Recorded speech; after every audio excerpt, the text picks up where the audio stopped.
जय जय श्री राधे। आज बहुत से भक्तों का एक छोटा सा प्रश्न है, क्या इस लौकिक जगत में कहीं अमृत पाया जाता है? तो देखिए, अमृत शब्द को समझना होगा।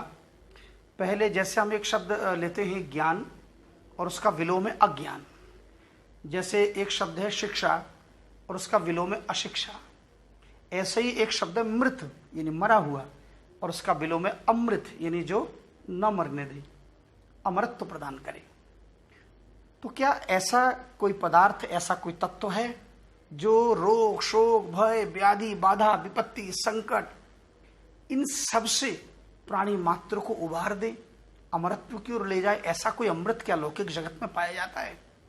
जी हाँ, अवश्य पाया जाता है।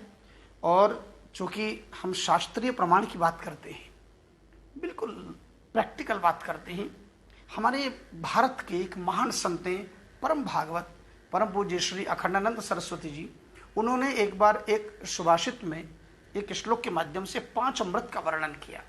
मैं उसी श्लोक को आपके सामने पढ़ देता हूँ। वो कहते थे कि अवधौ विधौ बधुमुखे फणिनाम निवासे स्वर्गे सुधा बसति वै विबुधा बदंती। कहते अवधौ विधौ बधुमुखे, अवधौ यानी समुद्र, यहाँ अधिकरण के रूप में सप्तमी विभक्ति का प्रयोग किया है, यानी समुद्र के पास अमृत का खजाना है। समुद्र मंथन में अमृत निकला भी था। और विधौ यानी चंद्रमा के पास भी अमृत है। चंद्रमा, ये जो आप देखते हैं हमारे गेहूं चावल वनस्पति, ये साग सब्जी जो कुछ भी है, लता पता, इन सबको अमृत तत्व से सराबोर करने वाले, सींचने वाले और जीव मात्र को अमरत्व प्रदान करने वाले, जो पुष्टि प्रदान करने वाले चंद्रमा, चंद्रमा के पास अमृत है। तीसरा बधुमुखी, अर्थात जो नव विवाहित जोड़े अथवा जो कामी पुरुष हैं, उन्हें स्त्री के मुख में अमृत जैसा आनंद उनको प्राप्त होता है। फणिनाम निवासे, और चौथा है फणिनाम यानी नागलोक में सर्प के पास। जैसा कि आप लोग जानते हैं कि एक बार दुर्योधन ने भीम को विष दे दिया था और वो उसे नागलोक भेज दिया था, और वो बहते बहते जब नागलोक पहुंच गया था तो उन नागलोकों ने उसको बड़े बड़े पात्र में नागलोक का अमृत पान कराया, और एक एक पात्र में 10,000 का जो बल था, और ऐसे 10 पात्र में वो पी कर आया था, तो 10,000 हाथियों का बल लेकर आया था। और स्वर्गे सुधा बसती भई, और स्वर्ग के पास भी अमृत है। आपको याद होगा कि वही स्वर्ग का कलश लेकर देवराज इंद्र आए थे शुक तीर्थ में, जहां राजा परीक्षित कथा श्रवण कर रहे थे। ये और बात है कि परमहंस सुखदेव जी ने उनको भागवत अमृत में बैठने नहीं दिया है, स्वर्ग के अमृत की तिरस्कार कर दी। तो अब जहां ये 5 प्रकार के अमृत का वर्णन किया, विबुधा वदंती, विबुधा यानी बड़े बड़े विद्वान ऐसा वर्णन करते हैं। तो उन्होंने एक दूसरा श्लोक जो इस श्लोक का काट करते हुए प्रस्तुत किया कि क्षरम क्षारम क्षयम पतिमृतम गरलम पतंतम कंठे सुधा बसति वै भगवत जनानाम। कहते हैं अवधौ, अवधौ यानी समुद्र के पास जो अमृत है वो नकली अमृत है। बोले क्यों? बोले क्षारम, यदि समुद्र के पास अमृत होता तो समुद्र का जल क्षार क्यों होता, लवण युक्त क्यों होता, खारा क्यों होता? समुद्र का जल मीठा नहीं हो जाता। और विधौ, चंद्रमा के पास भी यदि असली अमृत होता तो क्षयम, फिर चंद्रमा क्षय क्यों हो जाता है? पूर्णिमा से लेकर अमावस्या तक बहुत छोटा हो जाता है और एकदम छोटा हो जाता है, क्षय हो जाता है। तो ये क्षय क्यों होता? और चंद्रमा का जो रस यदि पुष्ट करता तो ये जो हम लोग वनस्पति का सेवन करते हैं, आटा दाल चावल जो हम लोग सेवन करते हैं, तो वो हमें जरा मरण शोक इससे बचाता तो नहीं। देवताओं का स्वर्ग, जो देवताओं का जो अमृत है, देवभोग्य अमृत है, वो जरा रोग नाशक भले ही ना हो, लेकिन पुण्य क्षय कारणी वो भी है, पुण्य का नाश करती है। क्षीणे पुण्य मर्त लोकम विसंति।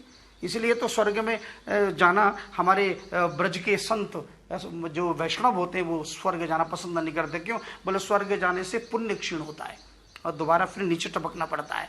और फिर ब्रह्म भुवनान लोका पुनरावर्ती नो अर्जुन, भैया ब्रह्मा समेत इंद्र हो या ब्रह्मा हो, सबको आप भुवनान लोका पुनरावर्ती, ये सब पुनरावर्ती है। ब्रह्मा को भी केवल 2 परार्ध आयु मिली है, उसके बाद ब्रह्मा को भी मरना होगा।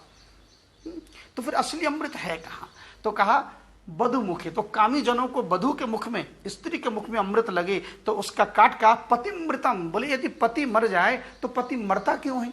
यदि बधुमुख में अमृत होता, स्त्री के मुख में अमृत होता तो उसके पति को तो अमर हो जाना चाहिए, वो मरता क्यों है?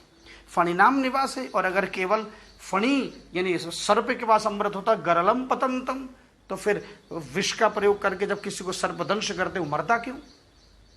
स्वर्गे सुधा वसती वही विबुधा बंधु, और स्वर्ग में यदि वास्तविक अमृत होता तो फिर वहां से पतन क्यों होता? इसीलिए कहा कंठे सुधा वसती वही। तो कह रहे असली सुधा, असली अमृत यदि कहीं है तो कंठे सुधा वसती वही भगवत जना नाम। ऐसे भगवत जन हैं, ऐसे संत जन हैं, ऐसे हरि कथा सुनाने वाले हैं, ऐसे भगवत जन हैं, ऐसे भगवान के दासानुदास हैं जो रात दिन भगवत ज्ञान अमृत लुटाते हैं, जो हरि कथा अमृत लुटाते हैं, जो हरिनाम संकीर्तन का गुणगान करते हैं, जो रात दिन केवल भगवान का नाम जपते हैं। तो ऐसे रात दिन कृष्ण नाम राम नाम जपने वाले भगवत जनों के कंठ में ही असली सुधा का, असली अमृत का निवास है। और इसकी पुष्टि करते हैं कौन? नारद जी भी करते हैं, और श्रीमद् भागवत में गोपी गीत में ब्रज की गोपियां भी करती हैं।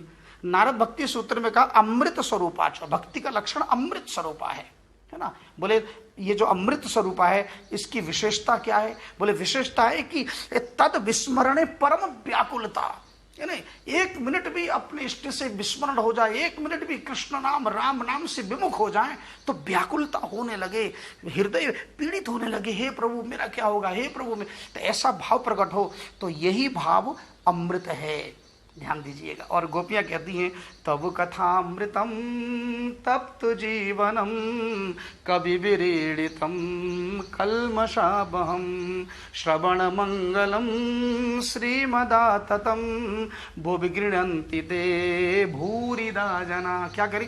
तब कथामृतम, प्रभु तुम्हारी जो कथा है वो अमृत तुल्य है, जो रोग शोक भय बाधा व्याधि सब कुछ मिटा के और केवल आपके चरणों की अहेतु की कृपा प्रदान करती है। प्रभु हमें तो वो अमृत चाहिए जो संसार के समस्त कल्मश का नाश करे। और भूरिदा जना, गोपियां कह रही इस अमृत का जो वितरण करे, इस अमृत को जो लुटाए इस ब्रह्मांड में, इस पृथ्वी में, भूरिदा, उससे बड़ा दानी, उससे बड़ा उपकारी इस ब्रह्मांड में और कोई दूसरा नहीं है। और पृथु, भगवान पृथु तो कह रहे हैं विधत्स्व करुणायुतमेश में वरो, कि हे भगवान आप मुझे 10,000 कान दे दो कि मैं इन 10,000 कानों से आपकी हरि कथा रूपी नाम रूपी अमृत का रात दिन पान करूं।